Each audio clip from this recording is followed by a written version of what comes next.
Keluarga Kinsman punya rencana. Kamar dagang Anhemia memiliki lebih banyak rencana.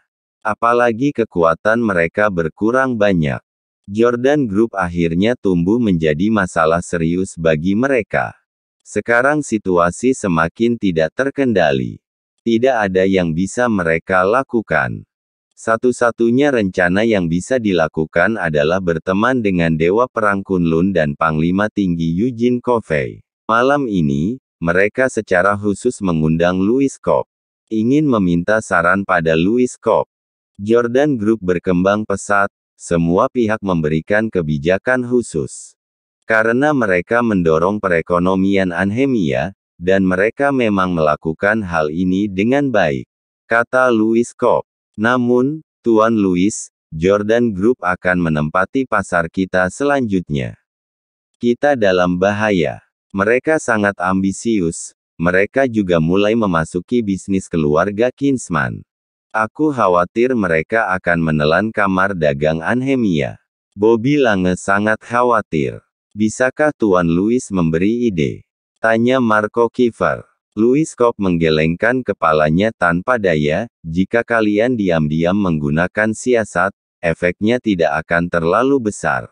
Kalian juga telah melihat kekuatan Jordan Group. Semua masalah sebelumnya dapat diselesaikan. Aku pikir, mengapa kita tidak memaksa akuisisi Jordan Group? Louis Kopp bertanya balik. Ini bisa dilakukan, kita gunakan cara halus dan kasar untuk mendapatkan Jordan Group. Mata Bobby Lange dan yang lainnya berbinar-binar. Sepertinya ini agak sulit, aku mendengar bos Jordan Group tidak pernah muncul. Harris Weber mengajukan pertanyaan. Michael Stark menggelengkan kepalanya, tidak sulit, mudah ditangani. Apa kalian lupa bagaimana kita mengakuisisi perusahaan sebelumnya? Beberapa rubah tua saling memandang dan tersenyum. Ya, kalian harus mempersiapkan lebih baik untuk upacara pelantikan itu. Pada saat itu, aku akan meminta Irfan Wilson memperkenalkan Dewa Perang Kunlun dan Panglima Tinggi Eugene Covey untuk kalian. Jika kalian memiliki kedua orang ini sebagai penyokong, kedepannya kalian mau berbuat apapun sudah tidak perlu khawatir. Louis Kopp tertawa. Louis benar-benar terima kasih. Anda adalah dermawan kamar dagang Anhemia. Bobby Lange dan beberapa orang bersemangat. Setelah insiden rumah sakit, Jordan Group berkembang pesat. Tidak hanya menekan kamar dagang Anhemia, tetapi juga mengikis banyak industri keluarga Kinsman. Bahkan artis-artis besar yang mendukung Jordan Group juga berkembang lebih baik, berbagai panggilan kerja yang tidak pernah habis. Tapi Infinity Entertainment semakin hari semakin buruk, sudah diambang kebangkrutan. Selebriti internet Erika dan manajernya Lucy lebih mengenaskan, mereka diblokir di industri entertainment, belum menemukan jalan keluar. Mereka hanya bisa keluar negeri atau berganti karir. Namun mereka tidak akan tinggal diam saja. Menurut mereka semua ini adalah salah Nathan. Mereka ingin Nathan mati. Bagaimanapun, Nathanlah yang menghancurkan segalanya untuk mereka. Beberapa hari ini mereka mencari pembunuh bayaran, tetapi dunia gelap Anhemia sangat tenang dan mereka tidak tahu sama sekali kemana mencarinya. Akhirnya mereka menemukan pembunuh yang handal dari ibu kota provinsi. Pada saat ini, Erika dan Lucy sedang berbaring di ranjang besar sebuah hotel bintang 5. Tanpa busana, mengapit seorang pria di pelukan mereka. Pria itu memiliki tato iblis di dadanya, yang terlihat sangat menakutkan. Dia adalah Boaz, seorang juara tinju dunia hitam yang diundang oleh Erika dan Lucy dari South Memphis. Boaz berasal dari tinju bawah tanah, dengan sepasang tangan besinya dia pernah membunuh 48 orang dalam setahun kompetisi tinju hitam. Saat ini berada di peringkat kelima di tinju bawah tanah South Memphis. Dijuluki Iblis. Orang ini kejam dan tidak pernah gagal dalam pukulannya. Targetnya pasti mati atau cacat. Biasanya dia tidak menerima panggilan dari orang biasa. Dia tidak mau uang dari Erika dan Lucy, hanya mau dibayar dengan tidur bersamanya. Kak Boas, aku tidak tahu mengapa akhir-akhir ini dunia bawah tanah Anhemia benar-benar tenang, aku tidak menemukan orang satu pun.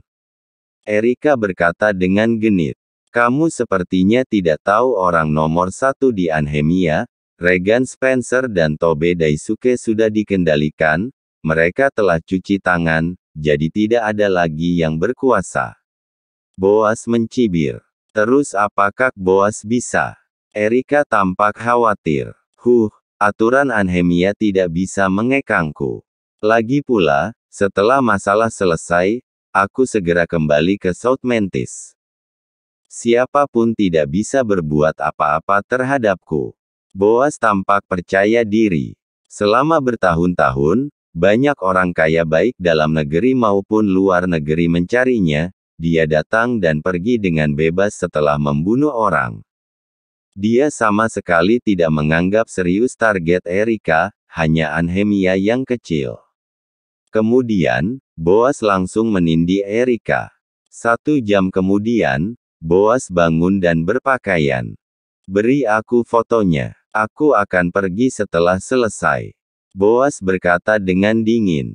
Erika buru-buru menyerahkan foto Nathan kepada Boas. Boas terus menatapnya. Lucy berkata, Kak Boas, uang sudah kami transfer ke rekeningmu, silakan dicek.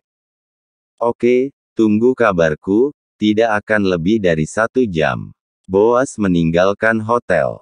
Mata Erika dan Lucy tersirat cahaya dingin. Nathan, tahun depan adalah hari peringatan setahun kematianmu. Mau menghancurkan kami, kamu mati saja. Boas tidak sendirian, ia membawa 4 pengikut, mereka juga petarung kelas 1. Cepat periksa di mana anak ini. Boas menancapkan foto Nathan di atas meja dengan belati. Nathan saat ini tidak di Lakewood Garden. Dia sedang makan daging bakar dengan Hugo dan Eugene Covey di pinggir jalan. Karakter bebas dan sederhana Eugene Covey sangat cocok berteman dengan Hugo. Ketiganya duduk bersama membicarakan kehidupan sehari-hari dan percakapan umum lainnya. Mengangkat gelas anggur di tangan mereka, menopang masa depan Neslandia di dada mereka. Jalan ini sangat ramai tempat berkumpul-kumpul orang-orang dari berbagai kalangan. Ketika Boas dan kelompoknya muncul, tidak menarik banyak perhatian. Hanya saja orang yang lewat merasa mereka menyeramkan dan langsung menghindar jauh-jauh. Mereka berdiri di pojokan, memandangi Nathan dan kedua temannya yang sedang minum dan makan daging bakar. Kak Boas sudah dikonfirmasi itu adalah Nathan. Seorang bawahannya baru kembali. Boas mengangguk, oke, semuanya tunggu aba-abaku. Bagaimana dengan 2 lainnya, Kak Boas? Anak buah lainnya bertanya. Bunuh sekalian. Niat membunuh muncul di mata Boas. 3, 2, 1. Setelah Boas menghitung mundur, mereka maju dan dengan cepat menyerang ke arah Nathan dan yang lainnya. Kelima orang itu menyembunyikan tangan kanan mereka di belakang pakaian mereka, mencengkeram senjata mereka erat-erat. Cahaya dingin melintas di mata Boas. Pada saat ini, Nathan tidak berbeda dengan mayat di matanya. Kelimanya berjalan secepat kilat, menghampiri Nathan dan lainnya dalam sekejap. Nathan dan Eugene Covey yang dari awal sudah mengetahui gerak-gerik mereka, langsung berbalik, membuat Boas tercengang. Nathan, seseorang menginginkan hidupmu. Matilah. Boas mengeluarkan belati dan menikam Nathan dengan tiba-tiba. 4 lainnya juga mengeluarkan belati dari pinggang mereka untuk menikam Hugo dan Eugene Covey. Mereka adalah petarung kelas atas, menyerang seperti kilat, tanpa gerakan berlebihan. Retina Hugo penuh dengan cahaya dingin yang berkedip dan tercengang. Benar-benar terlalu cepat. Hembusan besar udara dingin menerpa tubuhnya, kulit kepalanya bergidik dan darahnya membeku. Seolah-olah jiwa terpisah dari tubuh. Seperti kematian telah menjemput. Boas sangat bersemangat. Jaraknya kurang dari 1 cm dari leher Nathan. Asal menusuknya, misinya selesai. Ting. Tetapi pada saat berikutnya, terdengar dentingan, ada kekuatan besar pada belati. Boas terkejut menyadari Nathan menjepit belati di antara kedua jarinya. Rang. Adegan yang luar biasa terjadi, Nathan mematahkan belati menjadi 2 bagian. Setengah belati menusuk langsung ke tubuhnya. Menyeramkan. Sangat menyeramkan. Boas telah bertarung dalam tinju hitam selama 20 tahun, dia belum pernah melihat sosok yang menakutkan seperti Nathan. Bang! Bang! 4 lainnya, di tangan Eugene Covey seperti layangan putus terbang keluar, memuntahkan darah dari mulut mereka. Mata Boas penuh rasa tidak percaya. Monster apa ini? Dia dan keempat saudaranya adalah petarung kelas 1 di dunia tinju hitam bawah tanah. Bagaimana mereka bisa seperti sampah di depan mereka berdua? Mundur. Menyadari ada yang tidak beres, Boas segera memerintahkan. Mereka berlima merangkak berusaha melarikan diri. Tetapi pada saat ini, ratusan orang tiba-tiba muncul di depan mereka. Semua orang maju menyerang. Orang-orang ini bawahan Master Sang dan Master Kenta. Ketika mereka melihat bahwa Nathan dalam masalah, semua orang bergegas. Ekspresi Boas dan orang-orangnya berubah drastis, dengan cepat melarikan diri ke arah yang berlawanan. Tetapi hanya setelah beberapa langkah, puluhan orang muncul di depannya. Mereka semua adalah orang asing berkulit hitam, dengan postur badan yang tinggi. Yang tentu saja dipimpin oleh Iwan Howell. Sial, Boas hampir muntah darah. Orang macam apa yang mereka singgung ini? Jika tahu begini, dia tidak akan datang. Sekarang masalah besar. Pertanyaannya adalah apakah mereka masih bisa bertahan hidup? Dasar anjing, Erika dan Lucy, kalian menjebakku. Boas sangat ketakutan dan berkeringat dingin. Saudara-saudara, orang-orang ini berani menyentuh Tuan Nathan. Hajar sampai mati. Iwan Howell memberi perintah, semua orang menyerang. Meskipun Boas dan keempat bawahannya kuat dalam pertempuran, tetapi mereka sudah terluka lebih dulu dan sekarang dikepung oleh mereka. Dalam sekejap mereka langsung sekarat, tulang remuk dan darah mengalir deras. Terakhir, Boas dan keempat bawahannya dibuang ke tempat sampah. Nathan pergi setelah menerima pesan SMS dari Green Dragon, mengatakan telah ditemukan siapa pengirim pembunuh bayaran ini. Di Hotel Hilton, Erika dan Lucy menunggu dengan cemas. Karena 1 jam telah berlalu, tidak ada berita dari Boas sama sekali. Mereka mulai khawatir. Kenapa belum ada kabar? Erika menggenggam ponselnya. Lucy menyadari ada sesuatu yang salah, dan dia segera berkata, "Ayo tinggalkan Anhemia. Dari tadi aku merasa sesuatu akan terjadi." Baik. Setelah mengambil barang bawaan mereka, Lucy pergi untuk membuka pintu. Brak. Seseorang menendang pintu sampai terbang. Bang. Daun pintu menghantam Lucy dengan keras. Nathan dan Green Dragon muncul. Kemana kalian akan pergi? Nathan bertanya sambil tersenyum. Ah, kenapa kamu masih hidup? Mata Erika penuh dengan ketakutan. Haha, orang yang kamu kirim untuk membunuhku hanyalah sampah. Mereka sepertinya telah mati. Nathan tertawa. Ah, bagaimana mungkin? Itu iblis Boas yang aku undang dari tinju bawah tanah South Mantis. Kamu tidak mungkin masih hidup. Erika meraung liar. Kalian ditangkap atas tuduhan pembunuhan berencana. Pada saat ini, Harvey Cobb muncul dari luar. Diikuti oleh sejumlah besar polisi, Erika dan Lucy langsung ditangkap. Nathan sama sekali tidak peduli dengan masalah ini, iblis macam apa yang terlalu lemah. Masih ingin membunuhnya. Tidak tahu diri. Dalam semalam, Kamar dagang Anhemia dan keluarga Kinsman semuanya telah menerima berita tersebut. Iblis Boas dari South Mantis datang untuk membunuh Nathan, tetapi dia terbunuh oleh Nathan. Haha, Nathan ini tidak tahu seberapa tinggi langit. Beraninya menyentuh Boas, dia adalah anak angkatnya Tuan Teddy. Dengan begitu bukankah dia cari mati? August Kinsman tertawa. Cindy juga terlihat bersemangat, kakek, apa itu berarti Nathan akan mati? Bukannya begitu. Tuan Teddy tidak punya anak. Dia sangat mencintai Boas, kali ini Nathan sepertinya dalam bahaya. August Kinsman mengelus janggut di dagunya dan tersenyum. Dia berani mengancam keluarga Kinsman kita. Bukankah gali kubur sendiri? Cindy bisa membayangkan betapa memprihatinkan Nathan nanti.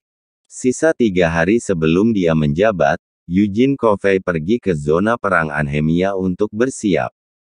Nathan juga kembali ke perusahaan untuk bekerja seperti biasa.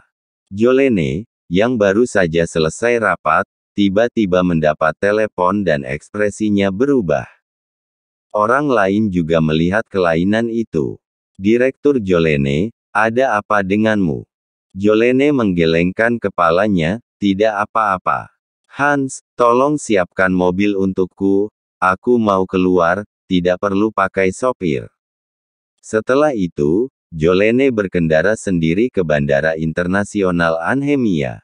Sesampai di bandara, seorang pria berjas melihat mobilnya, membuka pintu dan masuk. Freddy, turun. Aku tidak menyuruhmu duduk di mobilku, jangan mengotori mobilku.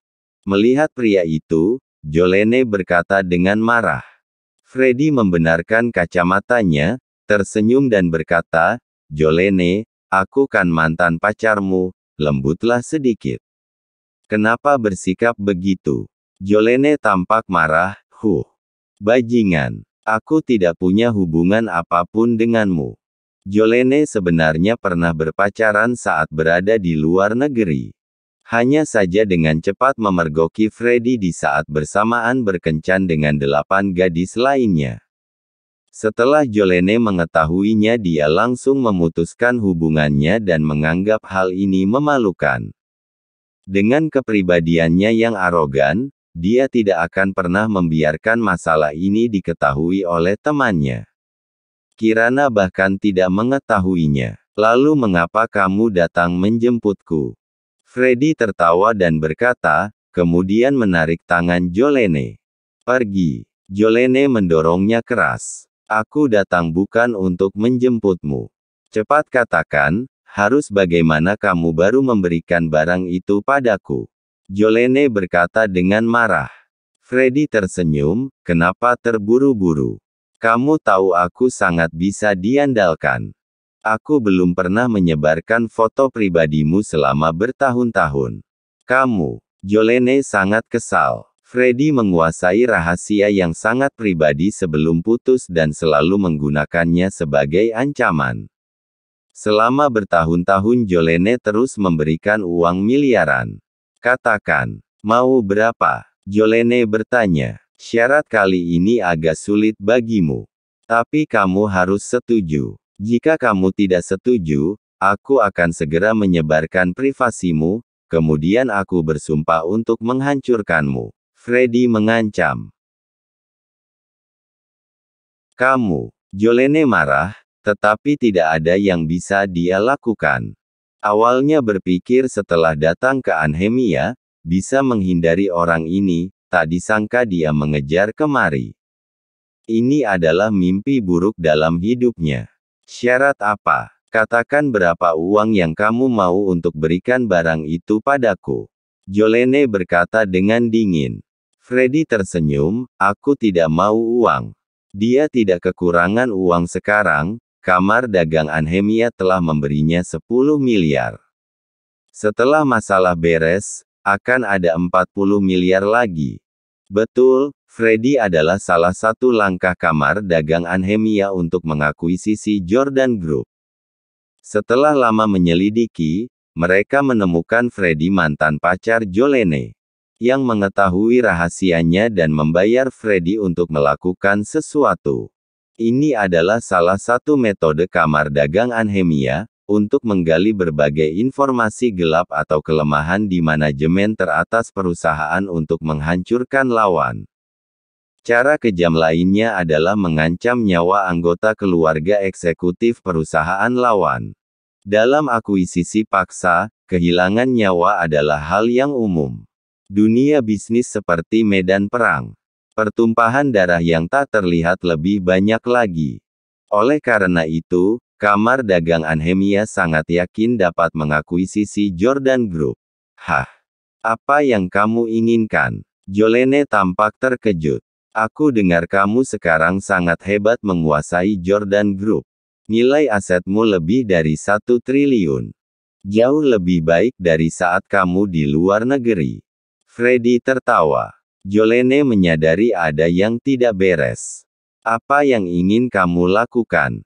Dia bertanya dengan hati-hati.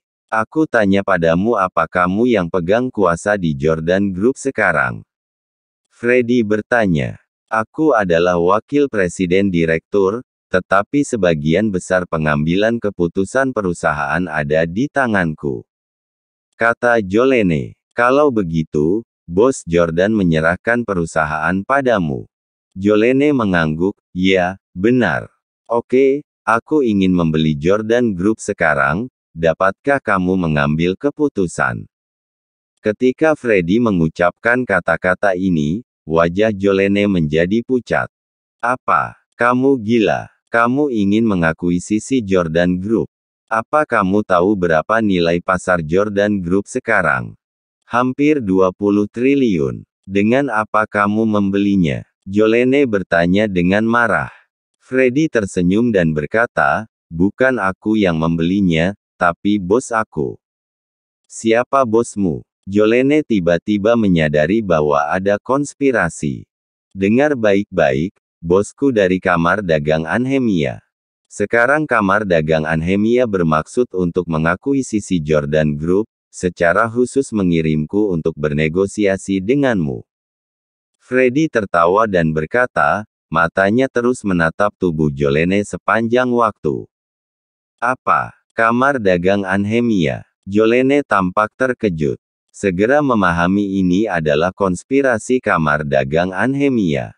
Ingin menggunakan Freddy untuk menekan dirinya. Masalahnya Freddy benar-benar memegang titik kelemahannya.